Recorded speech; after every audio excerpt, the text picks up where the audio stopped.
미 해군의 네이비 실이라는 특수부대가 있죠. 이 실이라는 말은 Sea, Air, Land의 약자로서 육해, 공, 어디서나 전투가 가능하다는 뜻인데 세계 최강의 특수부대로 알려져 있습니다.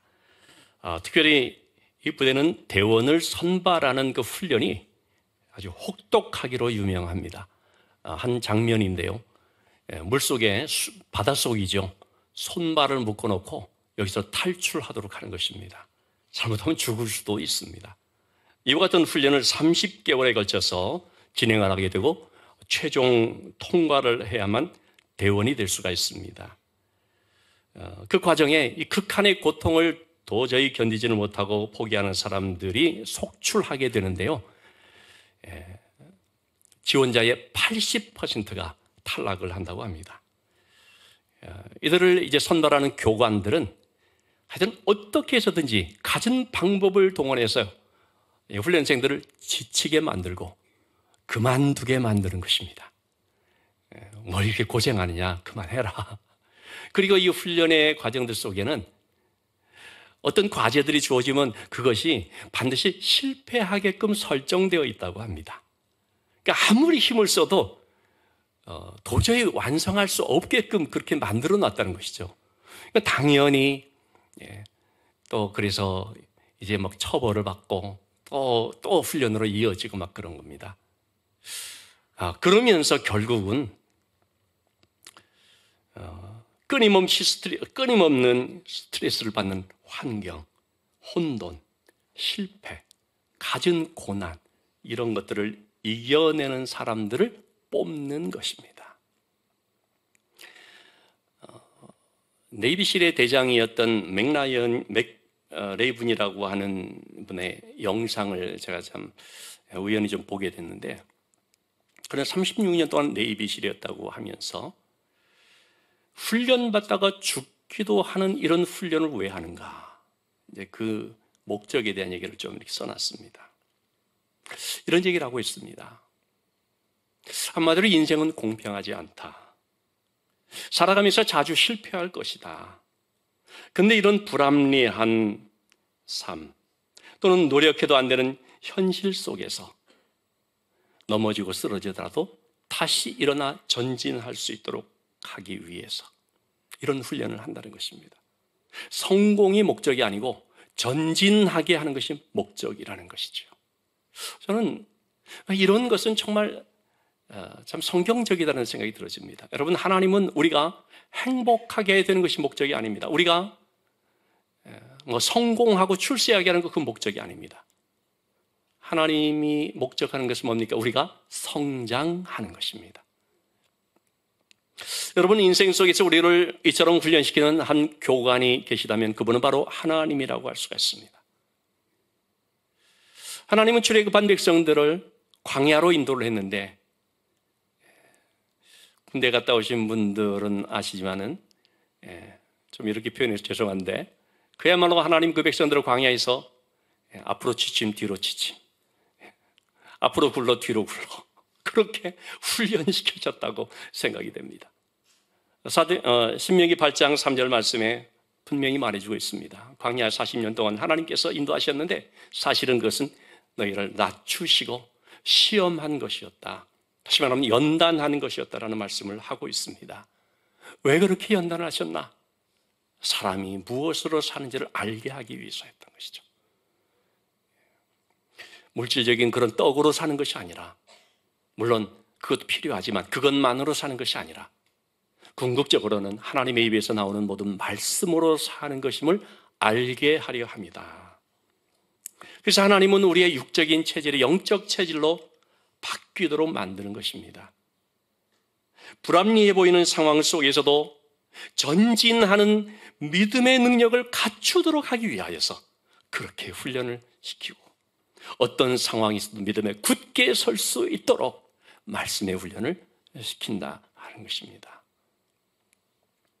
오늘 본문의 말씀은 지난 시간에 이어서 에스라 다음에 나오는 느헤미야의 말씀인데요. 바벨론 포로에서 두 번째로 귀환한 에스라가 백성들을 영적으로 이제 일깨우는 그런 내용이 에스라서라고 한다면, 느헤미야서는 바벨론 포로에서 세 번째로 이제 3차 귀환을 한 느헤미야가 무너진 예루살렘 성을 재건하는 52일 만에 그 공사를 마치는 그 내용이 나오죠. 자, 눈에 보이는 외형의 성벽 재건은 다 됐는데, 여러분 그렇다면 이제 어떻게 해야 되는 것입니까? 그보다 더 중요한 신앙 회복이 이루어져야 된다는 것입니다. 이 신앙 회복은 어떻게 이루어질 수 있느냐? 오직 말씀을 통해서 되는 것이죠. 때문에 우리는 이 말씀 앞에서의 자세가 굉장히 중요하다고 할 수 있겠습니다. 오늘 본문을 통해서 두 가지 내용을 좀 보고자 하는데, 말씀 앞에서 우리는 어떤 자세를 가져야 되느냐? 첫째는 말씀에 대한 목마름을 가져야 한다는 것입니다. 말씀에 대한 갈급함, 갈망이 있어야 하는 거죠.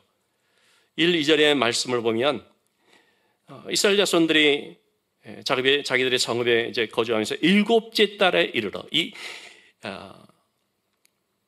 구약 성경의 7째 달이라는 것은 신앙적으로 굉장히 중요한 의미가 있는 달입니다. 7월 1일 나팔절이 시작되고, 그리고 7월 10일은 대속죄일이라고 하는 아주 중요한 날이죠.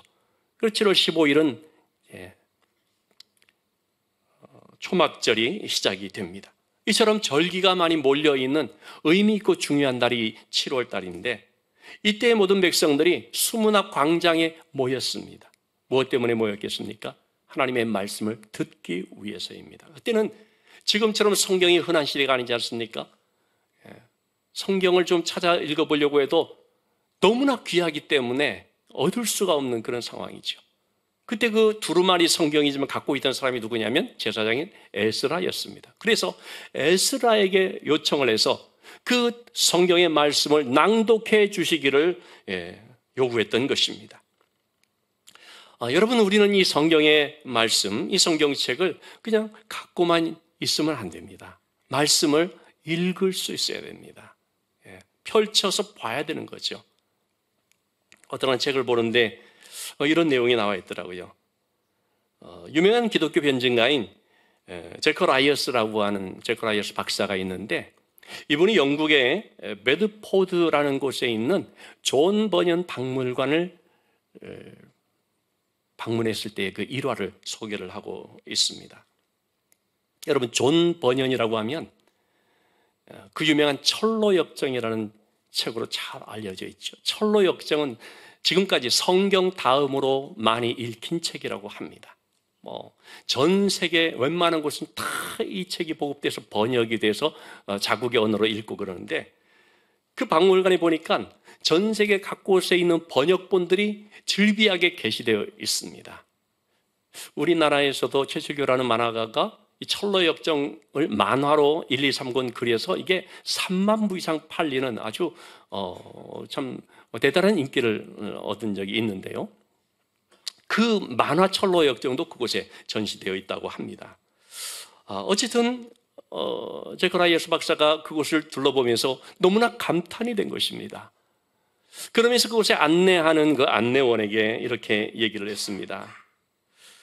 대장장이었던 분이, 존 버년이 대장장이었거든요. 그런 분이 이런 엄청난 책을 써서 세계적인 명성을 얻게 되다니 정말 얼마나 놀라운 일입니까? 참 놀랍지 않습니까? 그렇게 얘기를 한 거죠. 그렇자 그 안내원이 당황하면서 맞는 말이네요 라고 얘기를 합니다. 그러면서 하는 말이 뭐냐면, 근데 솔직히 저는 이 책을 읽어보지 않았습니다. 그렇게 얘기를 하더라는 것입니다. 그 말을 듣고 충격을 받았습니다.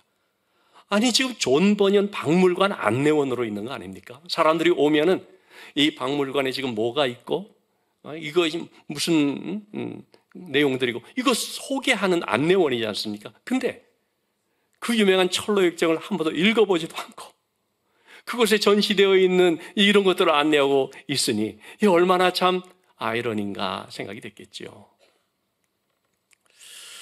여러분, 우리는 성경이 얼마나 대단한 책인 줄을 잘 알고 있습니다. 그리고 지금은 각 집마다 아마 한두 권씩은 다 비치되어 있을 것입니다. 특별히 교회 다니는 우리들은 당연하겠죠. 그런데도 이 성경을 아직 읽어보지 않은 분들이 있지요. 교회 와서 말씀을 듣기는 하지만 틈틈이 약간씩 어떤 부분을 보긴 했지만은 그러나 아직까지 성경을 처음부터 끝까지 안 읽어본 분들 꽤 있을 것입니다. 연초마다 그런 얘기 하지 않습니까? 우리 금년에 성경 읽도록 합시다.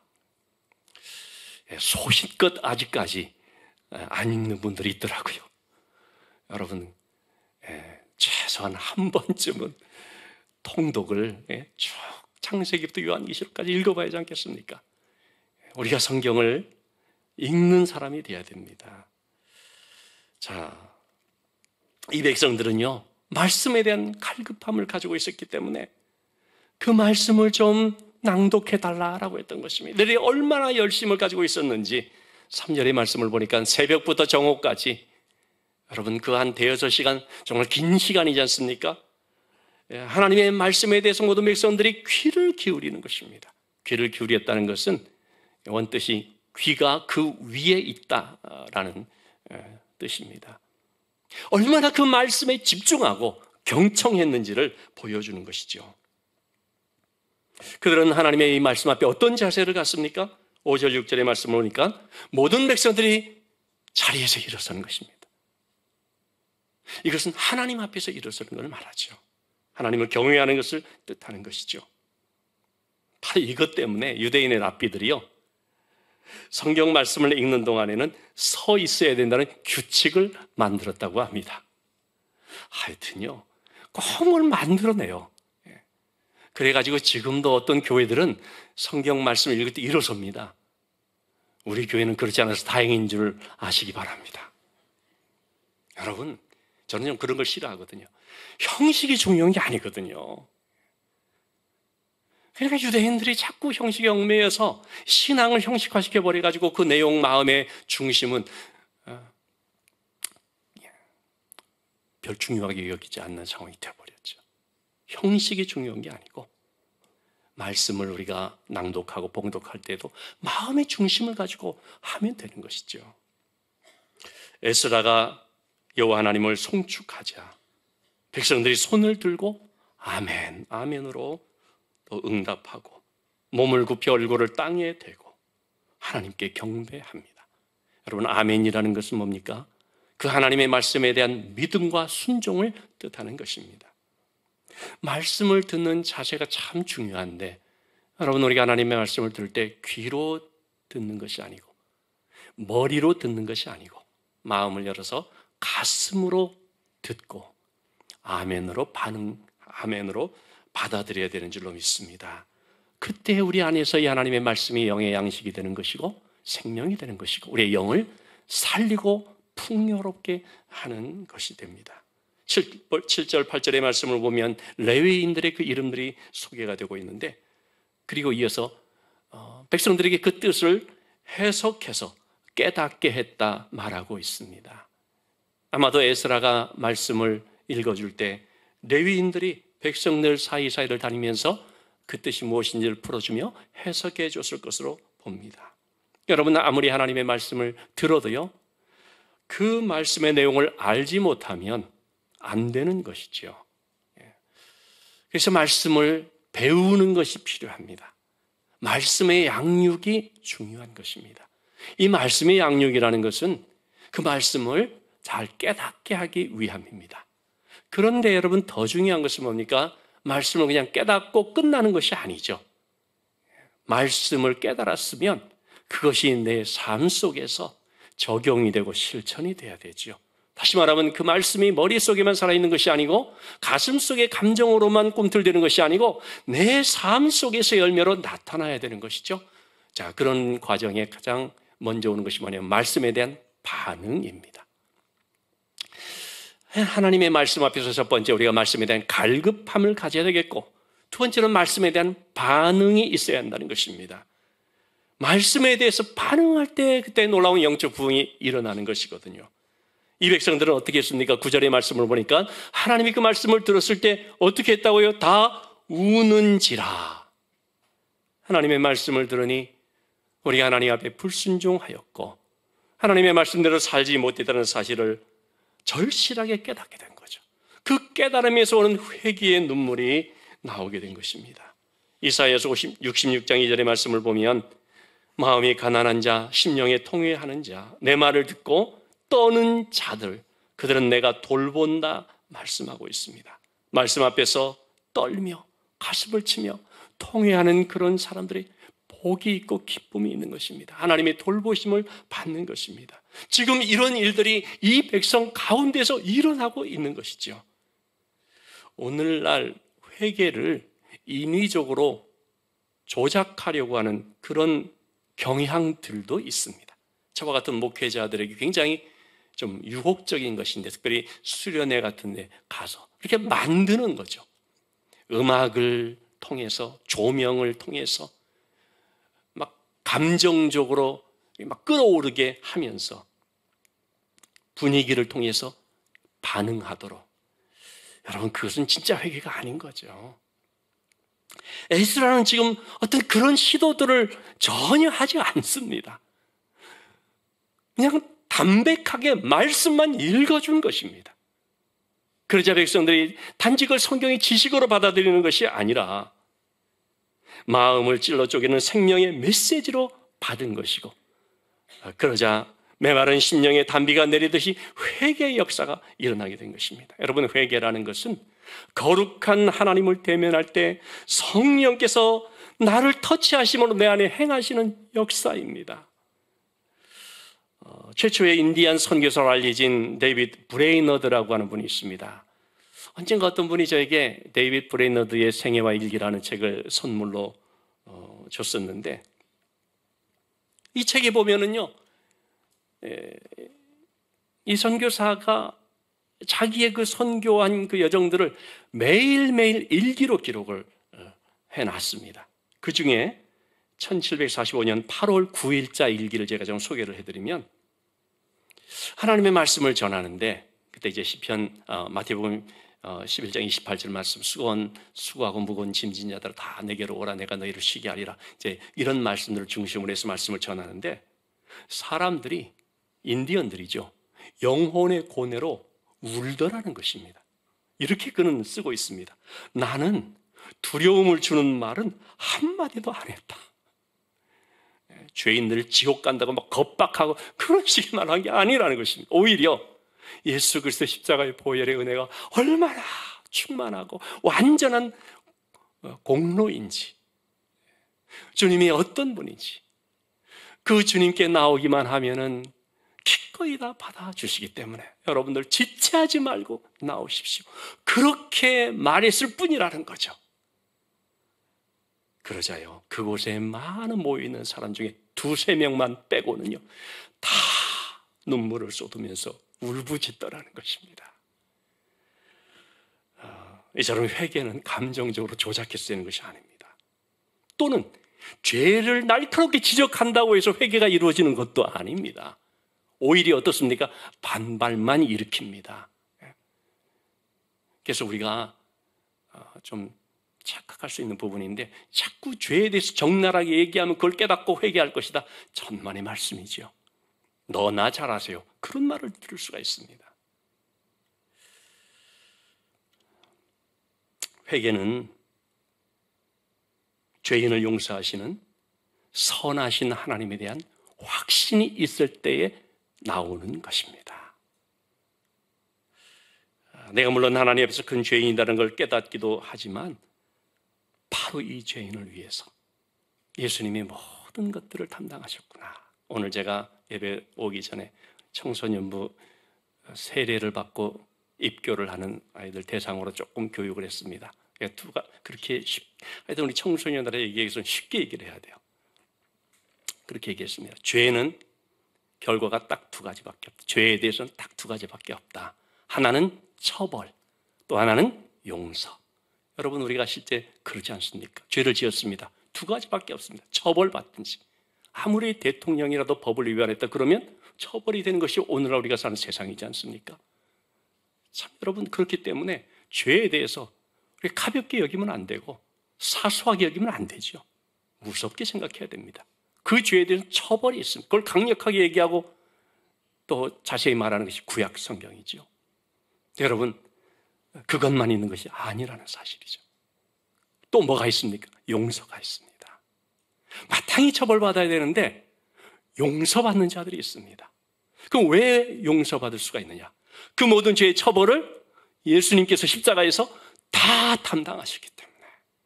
그럼 누가 그 죄의 용서를 받습니까? 바로 예수 그리스도의 그 십자가를 믿는 사람들이 용서받는 것이죠.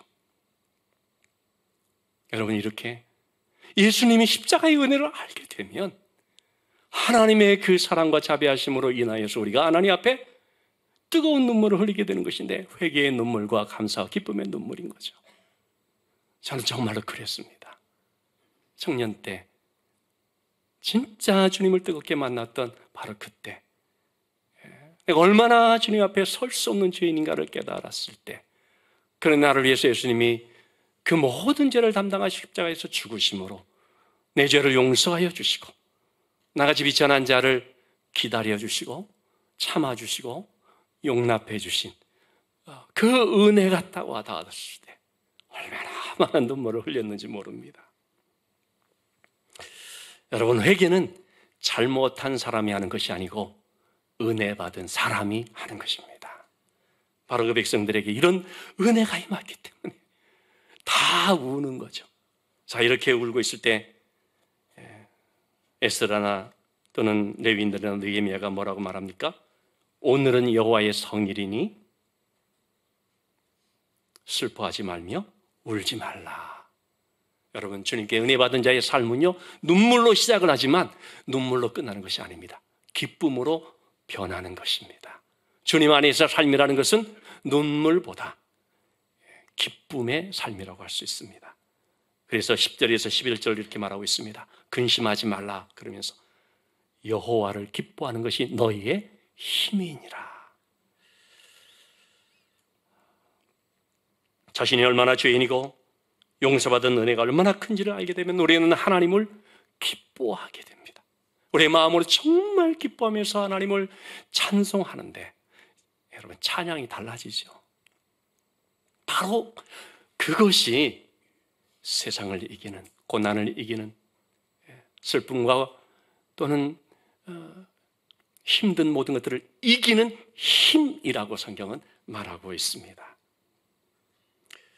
자, 이렇게 근심하지 말고 기뻐하라고 말하자. 그들이 어떻게 했습니까? 12절에 말씀 나오는 것처럼 모든 백성이 곧 가서 먹고 마시며 크게 즐거워하더라. 그리고 음식을 준비하지 못한 가난한 사람들, 나그네들, 이러한 사람들과 함께 나누는 것입니다. 그들이 왜 그렇게 함께 은혜를 나눕니까? 그것은 바로 하나님의 말씀을 듣고 밝히 알게 되었기 때문에, 하나님의 은혜를 깊이 깨달았기 때문인 것입니다. 여러분, 은혜 받은 사람들은요, 우리끼리만 그 은혜를 나누고 그 은혜에 도취되는 것이 아닙니다. 이웃을 찾아가서 그들과 함께 하게 되어 있습니다. 받은 바의 은혜를 이웃들에게 흘려 보내게 되었다는 것이죠. 사도행전 2장 44절에서 46절의 말씀, 이 말씀의 배경은 여러분 아시겠죠? 사도행전 2장이라는 것은 오순절 마가의 다락방에 성령이 임하였을 때 베드로가 성령 충만하여 나가서 말씀을 전한 바로 그 사건이 있는 장이죠. 하나님 말씀 전하는 백성들이 어떻게 했습니까? 마음에 찔림을 받아서 형제들이 우리가 어찌할꼬. 그자 베드로가 말하죠. 죄 사함을 받는데 예수 그리스도의 이름으로 죄 사함을 받고 회개하고 예수 그리스도의 이름으로 죄 사함을 받고 성령을 선물로 받아라. 그러자 그들의 마음에 심령에 기쁨이 충만하였고, 그리고 드디어 초대 교회가 시작이 되죠. 그들의 모습은 얼마나 은혜가 충만했는지, 모든 물건을 서로 통용하고 재산과 소유를 팔아서 필요를 따라서 나눠주고 마음을 같이하며 모이기를 힘쓰며 떡을 떼며 기쁨과 순전한 마음으로 먹고 그랬습니다. 은혜 받은 것이 그들 안에만 머물러 있던 것이 아니고 이것이 주변으로 흘러가고 이웃으로 흘러가고 세상으로 흘러가서, 그래서 이 다음에 나오는 구절입니다마는 못 사람들이 하나님을 찬양하고 그들을 칭송하는 그런 내용들이 나오죠. 우리 교회에서 산불로 어려움을 당한 곳들을 돕고 있습니다. 바로 얼마 전에도 산불로 교회와 사택이 완전히 타버린 경북 영천에 있는 신베델 교회라는 곳인데요. 참 이것도 참 놀랍게 제가 잘 알지도 못하는 사람인데 우리 집사람한테로 사연이 왔습니다. 나중에 물어보니까 자기가 실수로 모르고 보냈대요. 이 교회가 이제 좀 산속에 있었는데 교인들은 한 10여 명 정도 되는 작은 교회인데 그 목사님하고 나중에 통화를 좀 했는데요. 그런 불길이 번지는 걸 몰랐다고 합니다. 방송이 나왔는데 못 들었다고 합니다. 불이 딱 들이닥치는데 어떻게 있겠습니까? 그야말로 구사일생으로 목사님, 사모님, 자녀들이 탈출을 해서 그래서 이제 다행히 참 안전하게 됐습니다만 그동안에 이루어놓은 모든 것들이 한순간에 잿더미가 되어버리고 말았습니다. 망연자실한 가운데 정말 어찌할 바를 모르고 있는데 그날 밤 통장에 설린교회 찍힌 거예요. 근데 그 사모님이 저한테 이제 얘기를 하는 거예요. 자기가 청년 때 너무나 은혜 받으면서 기쁘게 신앙을 생활했던 곳이 있는데 대구 설린교회. 저는 대구에 설린교회가 있는지를 몰랐습니다만 자신이 너무나 은혜 받았던 교회인데 통장에 그 이름이 찍히는 순간 그 교회라고는 생각은 안 하죠. 용인에서 이제 이렇게 돕는다고 했으니까 그 설린교회의 이름을 딱 보는 순간 하나님이 우리를 도우시는구나. 하나님이 우리를 위로하시는구나. 하나님이 우리를 잘 알고 있구나. 그게 느껴져서 너무나 감사하고 너무 참 은혜였다라는 얘기를 하는 것입니다. 우리가 이렇게 도움으로 그 누군가 정말 그 작은 물질이지 않습니까? 그것이 큰 힘과 용기를 주는 것을 볼 수가 있죠. 미얀마에 큰 지진이 일어났죠. 사가인 교회라고 하는 그 교회가 선교사님이 이제 사역해 나가는 그 교회인데 그 성도들이 완전히 또 힘들게 되어버린 것이죠. 그래서 이제 우리 교회에서 보내준 그걸 가지고 식량과 물 이런 것들을 이렇게 나눠주면서 너무나 감사하다고 또 연락이 왔습니다. 여러분, 주님의 공동체는 환대의 공동체입니다. 환대해주고 돌봐주고 사랑으로 품어주는 공동체인 것이죠. 우리만 즐겁게 지내는 것이 아니라 우리 받은 은혜를 나눌 수 있어야 되겠습니다. 그런 섬김에 인색하지 않고 오히려 그것을 기쁨으로 여길 수 있어야 되겠습니다. 근데 사실은 그것이 쉽지 않습니다. 억지로 되는 것도 아니고 강요한다고 되는 것도 아니고 감정적으로 되는 것도 아닙니다.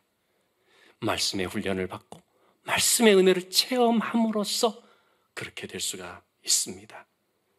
물론 쉬운 것은 아니죠. 여러분, 뭐든지 쉬운 건 없습니다.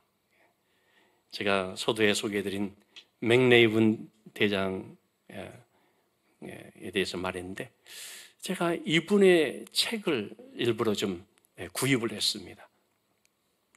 이분이 쓴 리더의 지혜라고 하는 책을 지금 얼마 전부터 좀 보고 있는데 리더로서 갖춰야 될 18가지의 그 사항들 해가지고 쭉 소개했는데 그 중에 한 가지가 참 마음에 와 닿았습니다. 한 챕터에서 제목이 뭐냐면 쉬운 날은 어제밖에 없다. 여러분 한번 잘 들어보세요. 쉬운 날은 어제밖에 없다. 어제도 사실 쉬운 건 아니에요. 이 말이 뭐겠습니까? 삶은 거센 도전의 연속이라는 것입니다. 쉬운 날이라는 것은 없기 때문에 고생이 다 끝났다, 이제 편안한 날이 올 것이다라는 그런 무사안이란 기대를 하면은 안 된다는 것입니다. 오늘이 어제보다 쉬울 것이다. 이제는 어려운 날이 다 끝났다. 그렇게 생각하는 순간, 바로 그 순간 실패하게 되어버리는 거죠. 성경에서도 섰다고 생각하는 순간 넘어질까 조심하라. 여러분, 쉬운 거 없습니다. 우리는 영적 네이비실 대원이라고 볼 수가 있습니다. 우리는 정말 영적 특수부대 대원이라도 볼 수가 있습니다. 그런 우리들 앞에 쉬운 길, 쉬운 삶, 쉬운 날은 없습니다. 여러분, 십자가가 뭡니까? 다음 주는 고난주간이 되는데요, 우리가 어떤 절기로 반짝하고 그걸 묵상하고 지내는 것이 되면 안 되죠. 주님의 길은 어떤 길입니까? 십자가의 길입니다. 십자가의 길은 어떤 길입니까? 고난의 길입니다. 좁은 길입니다. 누가 쉽다고 말할 수 있습니까? 어렵죠. 우리가 그 길을 가는 것입니다. 힘들어도 넘어져도 좌절하지 않고 또 일어나서 전진하도록 하나님이 오늘도 우리에게 말씀하신 줄로 믿습니다. 그러려면 내 힘으로 하는 것이 아닙니다. 말씀을 통해서 기도하면서 성령의 능력을 힘입어야 하는 것이죠. 그러므로 말미암아 여러분, 우리의 삶이 신앙 인격이 성숙되고 갈수록 믿음의 진보가 나타나는 역사가 있게 되기를 주님의 이름으로 축원합니다.